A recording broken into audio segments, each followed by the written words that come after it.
systems go. Clear for liftoff.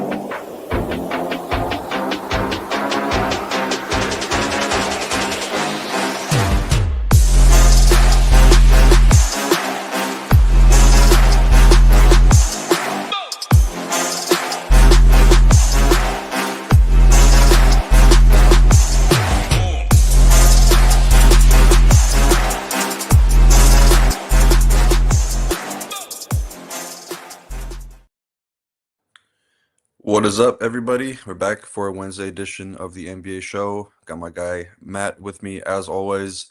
Matt, bring you in. How you doing on this lovely Wednesday? I know you said you're sick a little bit pre-show, but happy to know that you're feeling better.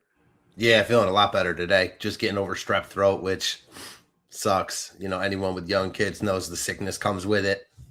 Definitely comes with it. So I've been feeling it the past couple of days, but feeling a lot better today. So definitely excited to hop on here and talk some hoops with you. We got a fun slate. Not as much of a sprint slate as we've had the past couple nights, or at least last night, but still, I think the last game locks at 8:30. So I like slates like this. I'm excited to break this one down with you. How's everything going with you? Yeah, everything's good. Can't complain. As you guys can tell, I'm in a different setting right now. I'm in the process of moving, so doing things from my laptop right now. Hopefully goes smoothly, but yeah, everything's good. A little bummed didn't get the live final seat this year. Always enjoy going to those live finals and hanging out with all the other contestants and sharp DFS minds. But our guy Sheets will be out there. A couple other buddies will be out there. So good luck to everybody competing over the weekend.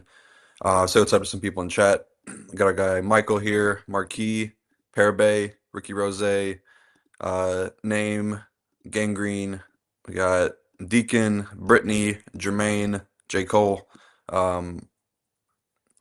All right, well, Matt's here, so glad to hear that you're staying. But yeah, so a little bit larger slate than we've had recently. Our guy got Thomas in here as well.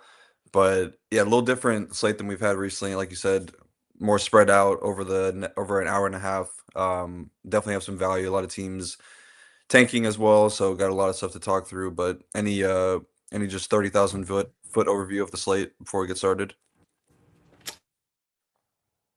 Yeah, I promise you, Jermaine Cole is not my burner, but I need more hype men like that in my life. As far as like an overall theme goes for this slate, a little bit different than we've had recently, just because I think there's like a couple more games, it's like a more full slate, I should say, but still the typical like Jokic slate where he's going to be really desirable, and just kind of the blowout concerns that exist in the NBA these days, because they're all over. Especially with a team like Minnesota, who still is underpriced for Anthony Edwards to be out. Second half of a back-to-back, big blowout concerns there. It's a fun slate to break down. I like how many games it is, and I think there's a ton of angles we can attack in tournaments. Yeah, absolutely. I didn't know you had a golf takedown. Was that on Sunday? Yeah, it wasn't a takedown. I finished, I think fourth in the 555 big showdown slate on Sunday. Fell out of third on the last hole, which sucked because, when you drop like that, it's not fun. But yeah, it was nice. Wasn't a takedown, but still nice to hit fourth. So brought a lot of my money back that day, I should say. You know how that goes. Yeah, for sure. All right, yeah, we'll jump right in. Jump right into the first game. We got Matt handling the SaberSim stuff today because I can't figure out how to get the screen share stuff up. But first game of the slate, Golden State Warriors at Boston Celtics. Homecoming game for Kristaps Porzingis, coming off of a really big game against Washington, which hurt badly because I ended up fading him. That was Monday, I believe. That was the last day to get a live final seat. So kicking myself for fading him. But, I mean, he had put up like 2 fantasy points per minute. It was just a crazy outcome and a really good matchup. But this one will definitely be a little bit tougher. Boston, obviously one of the better teams in the NBA, one of the best defenses in the NBA. So, yeah, talk me through what you're seeing on the Warriors and Boston game. I'm not really seeing too much on the Warriors side of things, but I think there are some options on Boston tonight for sure. I think there are some options for sure, but as far as like games go from a DFS perspective, this one isn't like that appealing to me. Before I even get into it, I just want to say I appreciate the shout out, Gang Green. don't mean to sound snobby with it not being a takedown, but quite a big difference between first and fourth in tournaments these days, which is unfortunate, but the truth. Back to the game itself. I don't know. Maybe you like Boston more than me here. Like Tatum at 8,700. I know someone mentioned in the Discord a couple of nights ago, might have been Gangrene himself. Like, you're never going to get Tatum this cheap. I tend to agree with him. Starting to play more full minutes. Should be a competitive-ish game. You know, that's not for certain, but on this slate, it looks like one of the games that could be more competitive. So I could see going with Tatum here. Jaylen Brown, cheaper than he's been at 92. Don't hate him. Like, I think Pritchard is interesting in tournaments at 6,400, but if I'm playing one lineup tonight, I don't think I'm getting to anything from this game. Do you see it differently? No, I think I'm right there with you. I do agree that Tatum is probably a little bit underpriced just for the upside that he has, but I don't really see the minutes going much further than 32 right now. I think that's kind of where they want to keep him. So you are a little bit limited for one in just the minutes played, and that obviously will kind of tone down the ceiling that a player can actually possess. But yeah, I don't know. I think it's a good matchup for the Celtics. Just Warriors haven't really been playing that great of defense. So I think that we probably get a useful game in tournaments from one of these guys, but I don't know if it's going to be something that you needed to have. So probably a max 2 situation for Boston for me. I'd be fine with if I just have 1 or 0, and I think Golden State Warriors are going to be a max 1. I mean, it's a really, really low team total for them, so I think you're probably better off just fading. I think Melton is kind of interesting, though, just because minutes are trending in the right direction. Usage has been way up as of late, so I think that he's an option. I'd probably prefer him over Porzingis tonight if I'm choosing one guy. All right, jump into the next one. Let's see what we have here pulled up. Yeah, OKC at Brooklyn. Huge blowout here. OKC is on a back-to-back. They will be without Hartenstein and Lou Dort, as well as Jalen Williams, Brandon Carlson. They've been out for a while. And then we have a questionable tag on Chet. I'd imagine that he sits tonight, give him the night off. I would think that the minutes kind of come down for Shea a little bit as well, as this game has a really, really big likelihood of blowing out early. But you kind of know the situation that we have here with the OKC front court. It's going to be Jalen Williams at 6K. I think that's even a fine price for him in this matchup. And we've been picking on Brooklyn with opposing front court guys all season long. So tonight's no different. I have a ton of interest in Jalen Williams. I think that AJ's in play as well. A little bit concerned about the minutes for him on a back-to-back after being out for so long. And then Brooklyn, easy X out for me. I just don't think that you need it. They have so many bodies right now. Nobody's playing more than like 25 minutes on a nightly basis. So easy X out there. But talk to me about the OKC side of things. So only 2 guys in this game, or only 1 guy in this game projected for ownership here, and that's AJ Mitchell. And I get it at this tag in this game environment with just the likelihood of a blowout here, plus just second half of a back-to-back with SGA. I get it, but I think the main target here is the guy you mentioned, Jalen Williams. Presuming Chet is out, and I think he will be too, how do we not just lock him in? Even at 6K, he's shown such massive upside. I think you're going to get to the point, even at 6K, where he's going to be one of the most popular players on the slate. I don't want to say the most popular player yet because we've barely broken any down, but I could see it. He's just been too good in these spots. In this spot against Brooklyn, he's going to smash.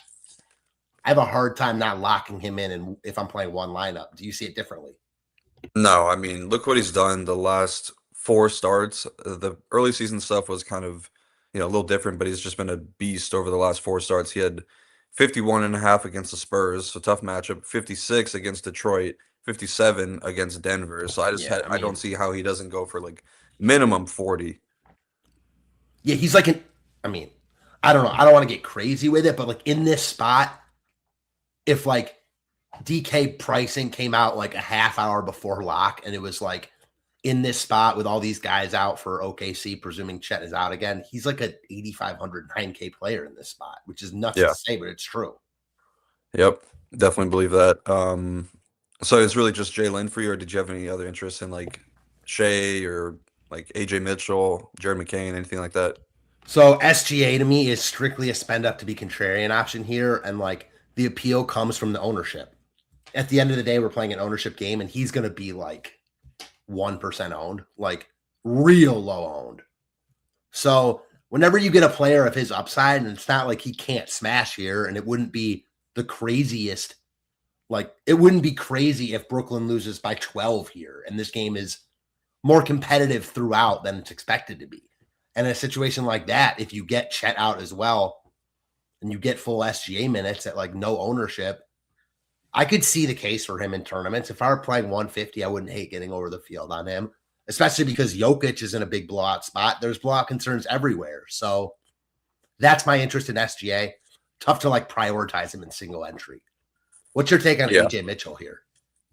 A little surprised that he's getting as much ownership as he is, but I guess good matchup. He's been starting lately, solid minutes. I just think that this would probably be a spot where they prefer to have him in like the mid 20s versus upper 20s, just a spot where you don't really need him as much against Brooklyn. But I could be wrong. I mean, he's been a guy I've been attacking since he returned pretty much. I think that he's just too cheap at he's probably more of like a near 6K player, I would say. So I don't love it, but I'm okay with it. I think there's probably better point guard options, and as we get to like the Wolves game, there'll be some better options. So I'm neutral on him, but yeah, I love Jalen Williams tonight. Yeah, I kind of agree with you on AJ Mitchell. Like, I get it. I think he's a solid play at 5K. I don't know if he has the slate breaking upside that I think some of the other guys, like you mentioned, on Minnesota might have. Yeah. All right, next game, Portland at Indiana. Another game with not as big blowout concerns. I think Portland's favored by 13 here, so definitely potential for blowout. I don't really necessarily think that Portland is deserving of this because they just are not that good of a team, in my opinion, but there's a million questionable tags on the Pacers side of things. I think it's just a situation where you wait to see who's in and who's out. If I had to guess, I would think the vets that played last night are probably missing. So like Nemhard, Nesmith, Zubac, TJ, I feel like some combination of those guys are out. They're home tonight, so all their G Leaguers will probably be playing. And I just don't really know enough about them. I've seen Jalen Slauson as a guy that has done well recently, so I'd be interested in him at 4K. But yeah, just going to be kind of just waiting to see what happens with the Indy stuff because I don't really have a strong lean right now. But Portland definitely in play here. I think Denny is one of the better spend ups on the entire slate tonight in a great matchup. I mean, look what OG and Josh Hart just did against them. I think there's no way that Denny doesn't at least have a good to elite game here. But yeah, what are you looking at this one? So my big problem with Denny, and we'll start right there, and I like him here, but I feel like I like him more in cash games than I do in tournaments. He just hasn't shown massive upside in a while, and I hate to be a victim of that, and it wouldn't shock me if he gets there against Indiana, but he's been playing full minutes. He's been in good spots, and he hasn't shown like the 60 DK point upside that you need from him at this price in a while. I know he was hurt a while, so he hasn't played like a ton of games since then, but they're healthy. At ownership, I'm more interested in Klingon because he's not getting love, and I get it. His minutes are sketchy right now for an 8K player, but his upside is still like exactly where it was 2 games ago when he was really chalky, and he's been good. Like, again, minutes volatility the past couple games, but 2 games ago he put up 60 plus fantasy points. Klingon is the guy I like a lot in tournaments. Harder to get to him at center at that full price tag, but again, at his ownership and an upside kind of combination, I like him a lot. And don't get me wrong, like I understand Denny, but at ownership, I just think there's other guys I like more in tournaments personally. Maybe you'll convince me otherwise. That's how I stand now. Robert Williams, I think, gets a good amount of ownership if he plays, just because he's been really, really good at this price tag. If he's out, I like Klingon even more, even though it didn't matter last game. Yeah, I'm kind of with you. Like, Portland shouldn't be a 13-point road favorite against anyone, but Indy is bad. So you're going to want Portland here, and maybe they're just, Portland is just not good enough that they're better from a DFS perspective in this spot because maybe they let Indiana hang around more than they should. So a few guys are likely to get there from Portland. They're healthy, so it's like hard to pinpoint exactly for me, other than I like Klingon a lot in tournaments. Indiana is just too tough to break down right now. I feel like you're definitely always on Klingon. I think you get him right more often than not, so I'll definitely have to bump him up a little bit. I don't know exactly what to make of like the minutes volatility the past couple games. Is there any like? Do you have anything on that? You're good with stuff like that. Well, last game he did get into foul trouble pretty early. Like I think like halfway through the second quarter, he picked up his third foul, and then like 4 minutes into the second half, picked up his fourth, and then they just. I don't really think that they should have set him out personally because they could have just kept him in there and blew out the game, and then like he just doesn't have to play the fourth quarter, and then they end up coming back a little bit, and then he plays the fourth and doesn't really do much. So it's just kind of, I don't know, you lose momentum. So it kind of definitely hurt me. I played him a ton that night, but yeah, it was just mainly foul concerns for him. Yeah, you had the worst combination of foul concerns plus blowout. Yeah. Luckily, the Nets did come back a little bit in that game, so he got out there again, but didn't really do much in the fourth. It's just like you lose momentum when you miss your first rotation. Like it really hurts. I totally agree. Yeah, Jake, we will be discussing baseball pretty soon here. Probably have an announcement sometime next week on baseball. Appreciate that. Stay off my grass. Yeah, Scoot I could definitely see. I think somebody on Indies having a good game here. I feel like this could be a spot where like a random Tumani Kamara explosion game, just because the Pacers are so like, especially if they're losing all these guys, like they're actual NBA players, they're gonna be like, it's just a team that doesn't have a ton of talent, and I think they could be like turning the ball over a ton, giving up easy blocks. I definitely could see something like Klingen with like 3 steals, 4 blocks, Tumani with like 4 or 5 steals, something like that. Yeah, totally. Man, I'm hesitant on Kamara. Well, always, but especially after that one night where I told you, like, man, I almost played him and then I didn't, and he looked like he was gonna go insane that night. And I don't even think he ended up with like that good of a score, which shows you like kind of who he is. Like he can get there in a spot like this for sure, but strictly like a play for upside in tournament type of spot, no doubt. I think that was the game against Houston where he started off like 4 for 4 from three in like the first quarter with like ended up with multiple 40. steals. Yeah, Okay, so he 60. had a good score that game, but he had like 28 in the first quarter. Like Yeah. I was literally I couldn't do anything but like watch that game and look at my phone, watching his score go up. It hurt so bad. Yeah, I remember we were texting. I was like, dude, he's flame throwing right now. Yes, those were your exact words, actually. Yeah. Yeah, so good spot for Portland here. Really solid team total. I definitely think that these guys are very much in play. Denny is my personal favorite. Sounds like you're pretty high on Klingen, so do with that with what you will. Next game we have Toronto at Chicago. This one should be a fun game because Chicago has been running a really tight rotation and they've been sitting Colin Sexton a lot. I feel like it says left fibular head contusion. So I'm not even sure what that really means, but Isaac Okoro doubtful, Simon's still out, Jaden Ivey's still out, then Sexton's questionable. I think they'll probably end up sitting him out again just because I think they probably want to tank and he's a little too good for this team. And then the Toronto side, pretty healthy, just no Colin Murray Boyles. Trace Jackson Davis is in, doesn't really mean too much, but playing their guys pretty heavy minutes as well, and I think this is a great spot for them. Think a lot of these guys are very much in play, but I'll let you kick things off here. Toronto at Chicago.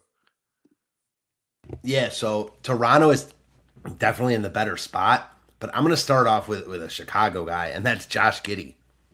I get it. Spot's not good. He's priced up to 9,900. There's something to be said for a guy that's playing massive minutes, that's put up 60-plus fantasy points in 4 straight games. Under 10K at projected, I mean, Sabres got him under 1% owned. No matter where you look, it's low owned. It's not going to be that low. I'm playing Giddey at those type of ownership numbers. Like, I don't even care that he's not projected great at that price tag. I think he's way under projected. I don't care about the tough spot. As it stands right now, I'm playing Giddey. I want to know your take on Giddey first and foremost. I agree. I mean, he definitely shouldn't be in single digits. I mean, just look at what he's done lately. 6x this price tag basically every game in his last 4, triple-double machines. I'm with you.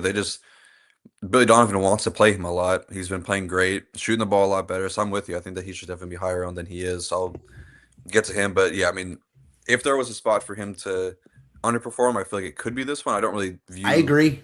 Toronto as like a great defense, but he also went off against the Clippers. I mean, Clippers are probably a little bit better defensively. And it's the ownership. Like, yeah, you're right. If you were getting the same ownership you were getting last slate or even half that, I'd be like, okay, like I might play into the spot more and say I'm not going to get to him there because he's expensive and it's not a good spot, but he's not getting any ownership. And while I don't believe that, like he won't be 1% owned. If he's 5% owned, that's way too low. If he's 10% owned, that's way too low in my opinion. So as it stands right now, he's a priority for me. And I know there's a lot of opportunity cost in rostering him at like almost 10K, like on a Jokic, Slate, Jalen Johnson, etc. He's just been good enough for me where I wanna play some of him at least at this ownership levels, or this ownership level, I should say. I want to comment on what Brittany said in chat. She said, I feel like some of these tanking teams play pretty hard for 36 minutes, and that drives the good teams a bit more. I totally agree, but it's about finding like when those teams do that. You know what I mean? Like some games they do, some games they don't. It's really hard to know when they're going to play hard or when they're going to play their guys more. Best example I can give of that is the Kings. Sometimes they play their main guys full minutes. Sometimes they just don't. So there's kind of no rhyme or reason in that stuff. And in mid-March NBA, you're just seeing more and more of it. As far as like this game goes, Toronto does look like the better spot, and their price tags look pretty good here. Scotty Barnes affordable at 8,400, RJ Barrett 7,300. I could see playing Giddey and then one or two of these Toronto guys. And I also think Jamal Shed at 3,500 looks like a good value play. I don't love it at ownership, but he's too cheap in a good spot. So yeah, I think getting exposure to this game makes a lot of sense. Yeah, it seems like every time Brandon Ingram suits up against the Bulls, he just goes off for 50 plus. I feel like he's the guy I really want to get to. And no Isaac Okoro, he's probably the last solid defender that the Bulls have. Should put him in a really good spot. So I'm pretty high on Brandon Ingram tonight. Usually not high on him. It's my biggest problem with Toronto is what it always is. It's hard to decipher between Barrett, Barnes, Ingram, even Pirtle right now. I liked that you shouted out Ingram because I'll ride with you there. Yeah, he's been great. I think he's averaging like 32 points per game against the Bulls this season, just crushing them. I mean, yeah, the Pirtle, his minutes are all the way back. Huge game against Detroit. I mean, I feel like he's got to be a pretty solid play tonight. I mean, this is the exact spot you fire up a guy like Pirtle where you can get a ton of rebounds, easy rim scoring. So I'm pretty cool on all of these Toronto guys. I think if I had to rank it, I would probably be Ingram, Pirtle, Barrett, Barnes quickly as like the main starting five guys. How do you have it? Yeah, I think it's all really close at their price tags. I'll go Ingram.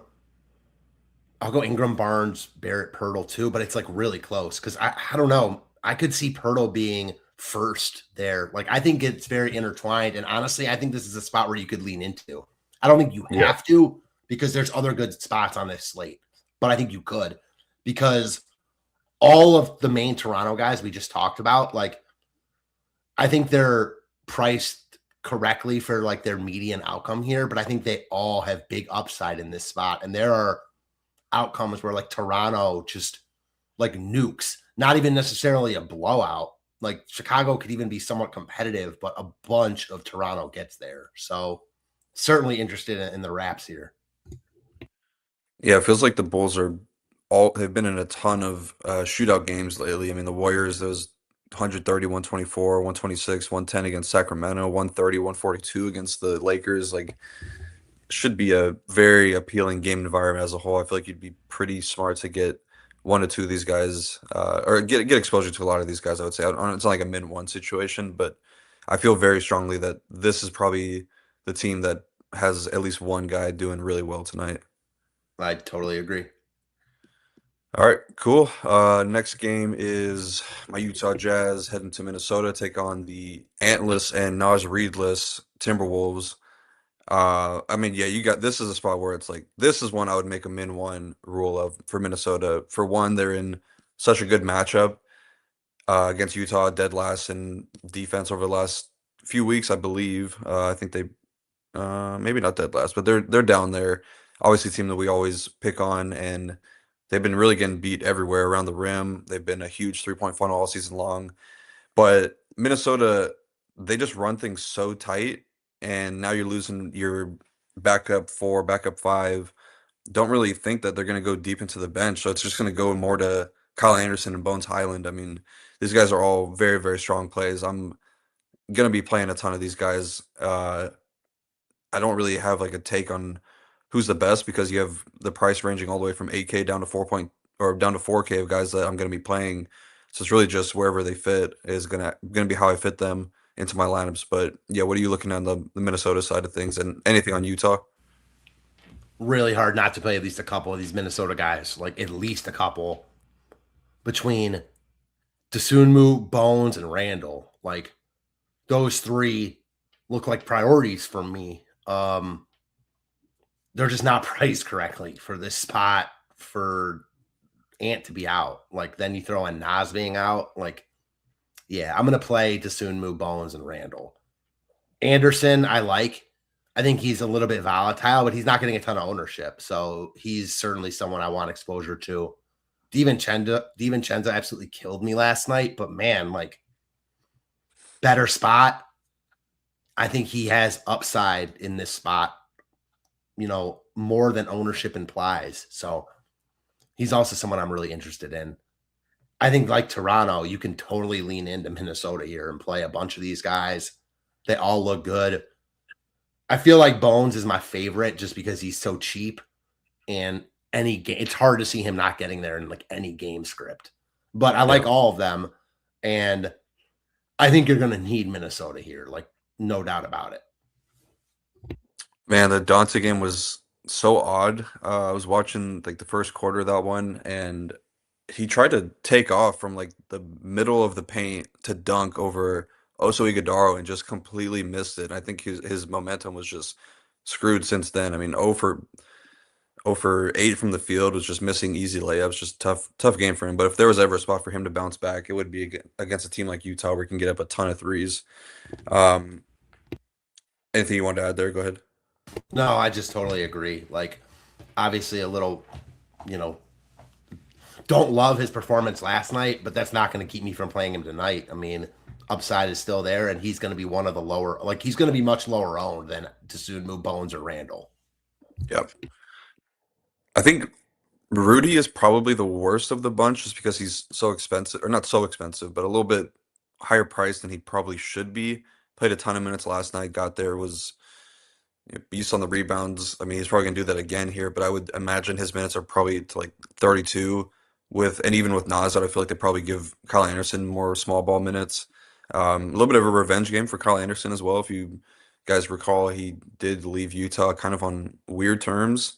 So I wouldn't be surprised if there's a little bit more motivation factor. But yeah, I agree with you on Bones. Like he's safe pretty much in any game environment because he's likely going to be out there and blowout, likely playing a good amount of minutes, regular rotation. So it kind of sets up perfectly for him. And then Randall it looks like he's back. I mean, he had a good game against OKC, game that they lost, but last night, 10 for 17, like good efficiency from him. So yeah, I agree. I think you're starting your lamps with like Io, Bones, Randall, and then probably a fourth guy, I would say. My only concern with Minnesota is the blowout concern here. Like, there are a bunch of games that have big spreads tonight, so you can't like not play Minnesota because of that. But of all the games, like this one has just as much blowout concern as any of the other ones to me. Like maybe OKC Brooklyn, but OKC missing a bunch of their guys anyways. So like even if that game does blow out, like the guys we're playing are likely to get there anyways. Minnesota coming off a back-to-back, I think they could just destroy this game early, and some of their main dudes might lose out in the second half. Like, I'm not playing guys because of that, but it's a concern for me for sure. Anyone on Utah you like? Only one guy I'm seeing.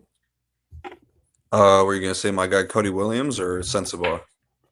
Neither. I was gonna say Anderson Garcia.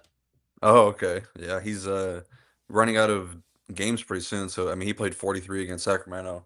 That's all it is. The only reason I'm yeah. shouting him out, the 43 minutes. Yeah, didn't do much, but they've also been playing this Bez Miang guy. If anybody has any scouting report on him. Defensive stud at Yale. I think he was like the 2-time Ivy League Defensive Player of the Year, if I'm not mistaken. Okay. Yeah, interesting. I think was he playing that many minutes because Collier had missed? I hadn't really been keeping up with Jazz basketball as much lately. What's crazy about him, and I don't know the answer to your question, his stat line is exactly the same in both games he's played. Yeah. Like bizarre. Yeah. I do have interest in Cody, not really being like a game log watcher, but he's just playing so many minutes, and I really think that they're honing in on his development in the second half of the season. They've been talking about getting him more on-ball usage and more secondary playmaking and kind of being the off-ball scorers. I think they do really want to get him involved more, and they're making a huge emphasis on him being a priority in the second half. So I think that he's in play for sure. Um, there's one more thing I want to say in Minnesota. Yeah, I think Jaden McDaniels is a really good play tonight. He's cooked the Jazz basically every time he's played them, and he's another guy that they really need to come on towards as they get closer to the playoffs. I think last night was a really good game for him. I could definitely see something similar happening tonight. Shout out to your homie. Who? I was looking at Sayef Mike Grass comment. He said his buddy put him onto the show, so shout out to him. And then another guy came over from the old spot. Appreciate that. Man, I was going to say, I cannot believe you're hyping up a $5,700 Cody Williams, but here we are. I mean, I get it. Like, he's going to get full run regardless. I can't do it at that price, but I can't really do much from Utah, to be completely honest.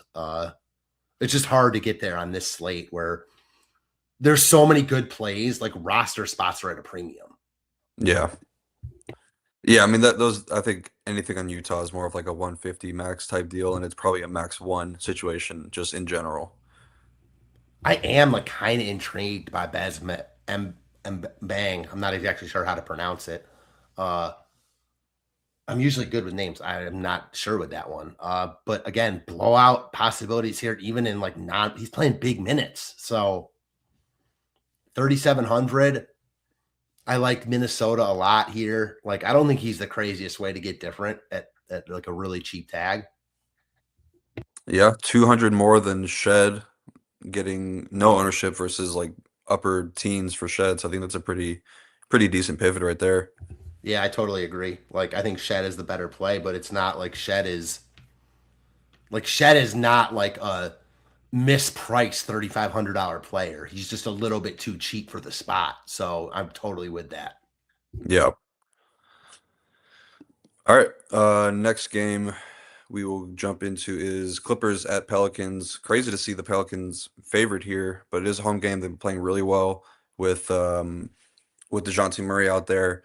And then you also have a questionable tag on Kawhi, which I feel like is probably the big reason why they are favored here. I think that they are on a back-to-back, and they're probably going to sit Kawhi tonight, and they play Darius here, and then Darius sits tomorrow.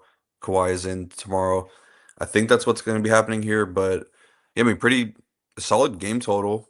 The Pelicans have been providing us with some really good game environments and GPP scores lately, so I think that it's definitely a spot I want to get into, but I'll let you kick things off here. Clippers at Pelicans. Yeah, so when I first looked at this slate, this was actually the game I liked most from like a tournament perspective. I think after breaking it down, I like the Toronto Bulls game with like playing a bunch of Toronto and then Giddey, but I still like this game a lot. And I'm also under the premise that Kawhi sits tonight, which makes me like this game even more because in that situation, I really like DG. Garland looking really good again. And we know how talented he is offensively. I like this game, tight spread, likely doesn't play tomorrow. I'm in on Garland at 7,900, especially if Kawhi is out. If Kawhi is in, it's really hard for me to get to anything on the Clippers. Like Kawhi himself would look best, but I'm kind of banking on that he's out, and I like Garland a lot. I also think like a guy like Jordan Miller, presuming Kawhi's, everyone on LA would look better, but Garland would be the main piece I like. And then from the Pels, like DeJounte is a guy I can always play at 7,500. Solid look in all formats here. Like playing 30 plus minutes in competitive games. And I'm sure sooner rather than later, he's going to start playing like 33, 34, 35 minutes because he's that type of guy. So I like DeJounte here. He's going to get some ownership, but not a ton. So he's definitely on my short list. I think like Trey Murphy, Zion hasn't shown upside in forever, but Trey Murphy, and again, like it's not like Zion doesn't have it, I like this game. So there isn't necessarily like one guy where I'm like, I need to lock him in, but I like Garland. I like Murray to a lesser extent. I like Murphy. We'll see how things shake out, but how do you see this game? Yeah, I'm with you. I think Garland is a really, really strong play. Obviously, would get a lot better if Kawhi were to miss, but he's coming on great as of late. Minutes have been solid. Usage has been really good.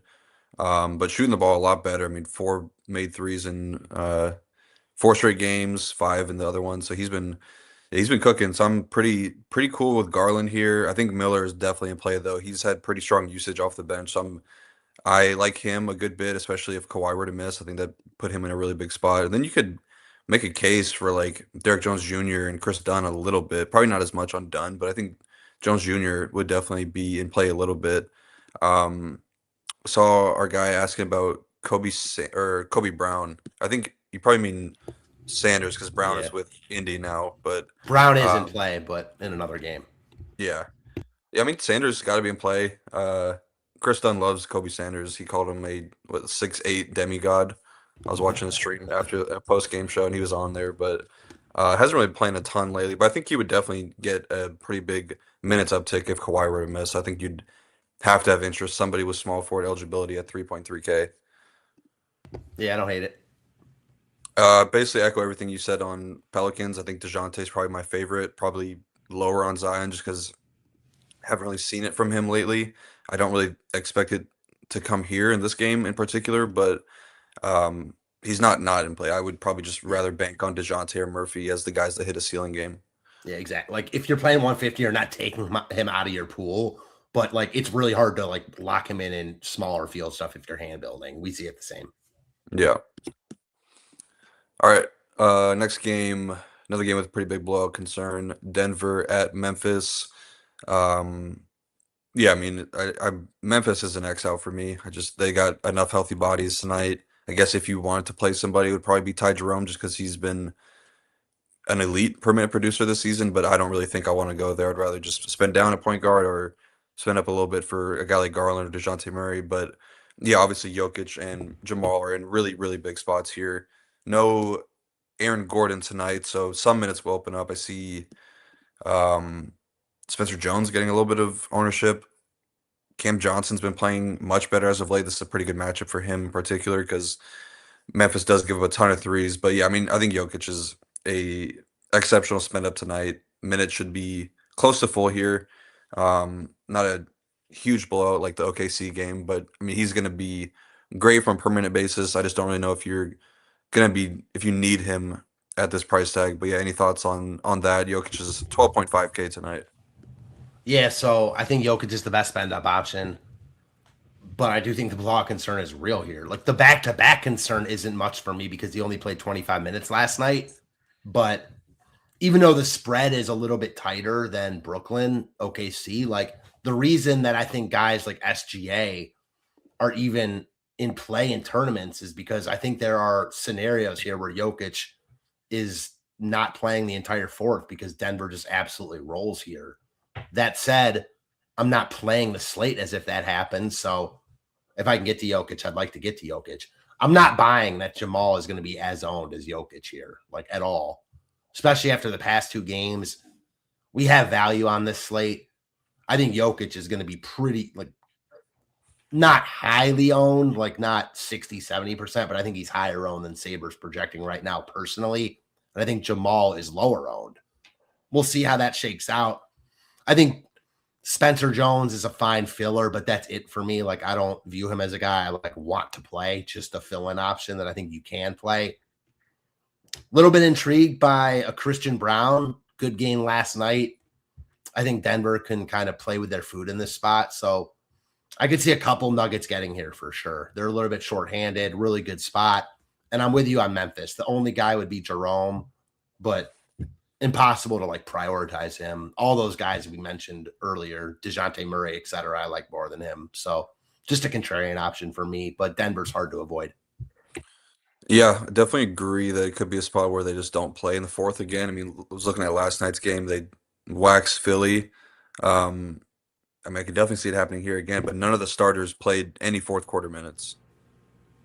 Yeah, That would so like it's just Memphis stinks. It's again like I'm encouraged that they didn't have to play the fourth quarter last night, but why would they have to play tonight? yeah. Yeah, so I don't know, I could definitely I'm not sure what to do with Denver. Kind of just gonna roll with projections, but I think Jokic is easily the best spend up. Just definitely concerned a lot about the blowout. But I think Memphis is more than capable of keeping it competitive than some of these other games they're gonna blow out. Okay.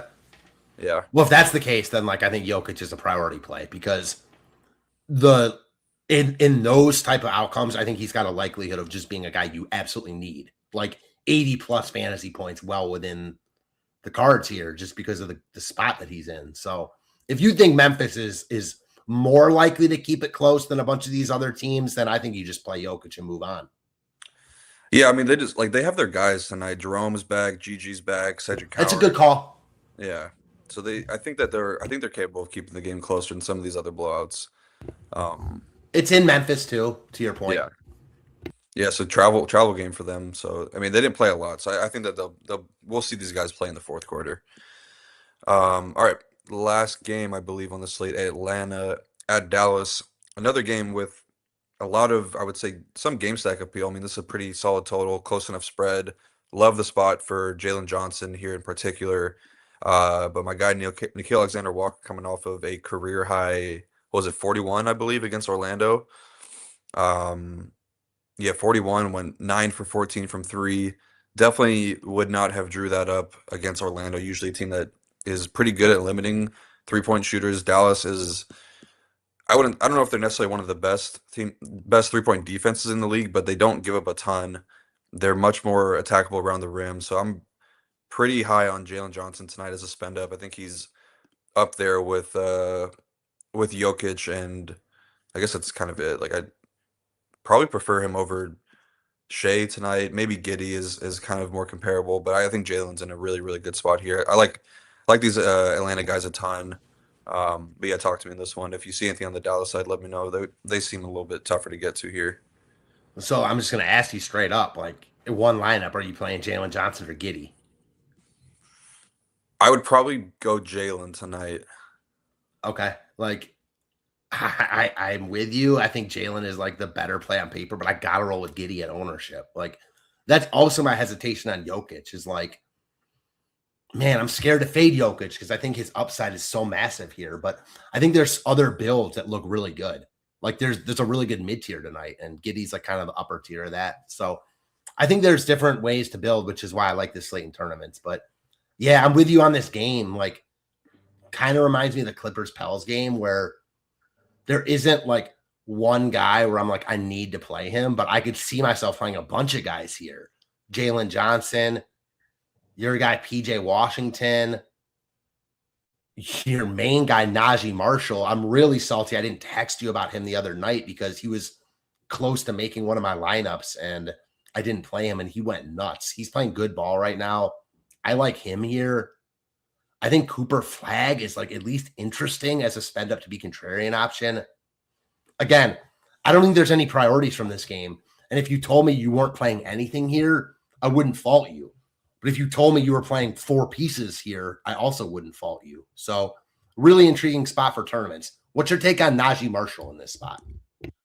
I like him here. Yeah, I think he's definitely in play. 6,400 is a good price tag for him.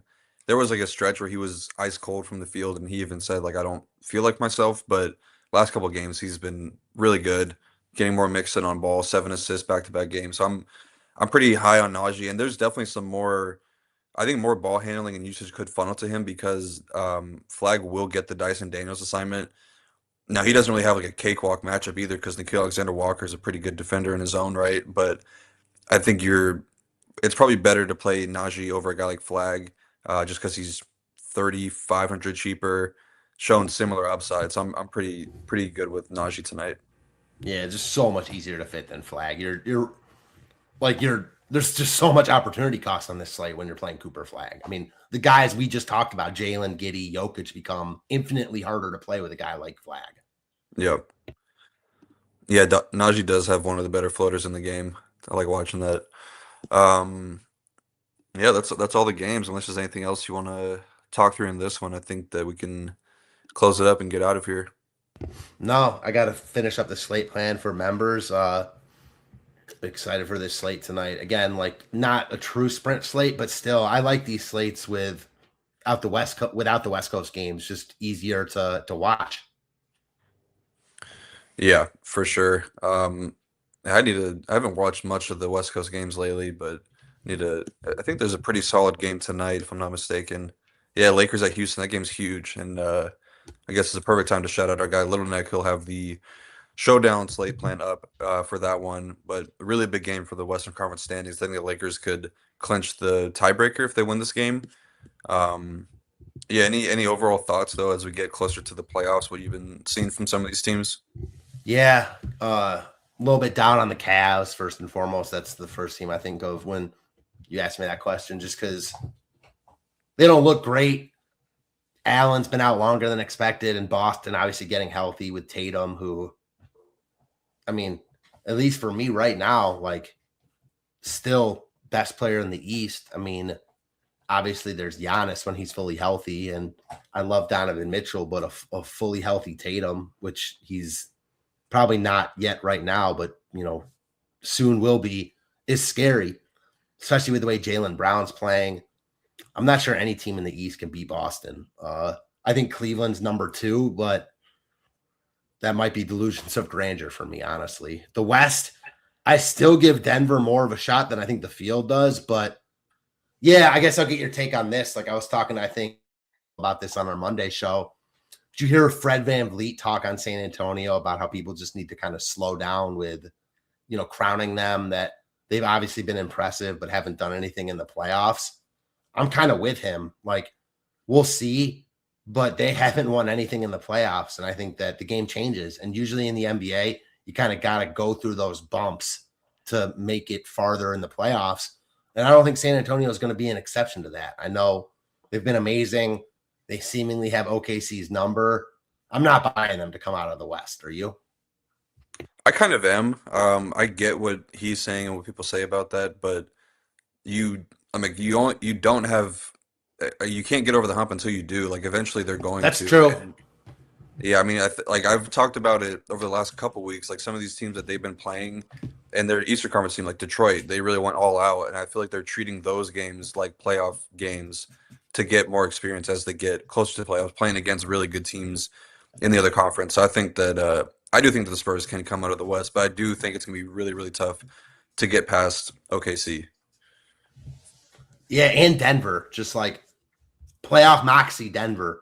I know that they can they've got more than they haven't. Obviously, they just have the one title, but still, like presuming they're fully healthy, there's no better 2-man game in the playoffs than Jokic and Jamal, and I think they can beat anyone. Yeah, definitely can't argue with that. I think they need Gordon and they need Peyton Watson healthy. I think that they'll definitely be much better with those guys out there because the defense really falls off a cliff in a big way when they don't have one of those guys out there.